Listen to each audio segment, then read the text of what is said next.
Hello everyone, today I'm going to show you how I installed a tankless propane water heater.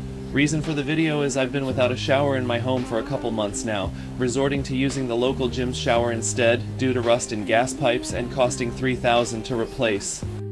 The water heater of choice is the Camplux tankless water heater with a rating of 68,000 BTU at the price of $230. For the fellow novices out there, BTU is a standard unit for measuring heat energy. For example, 1 BTU is enough energy to elevate 1 pound of water by 1 degree in heat.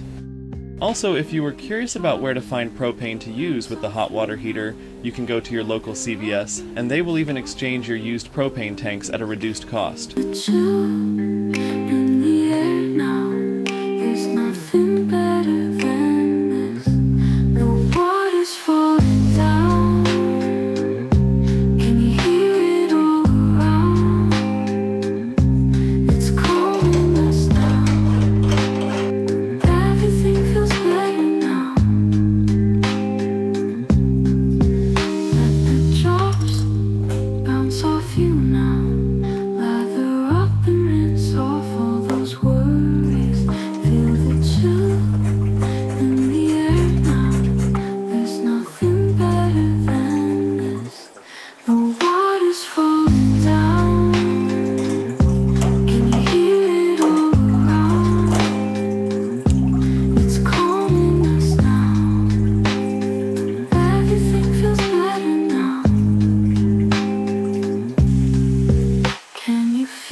Hope this was all very informative and helpful. Thanks for watching. Till next time. See you on the flip side.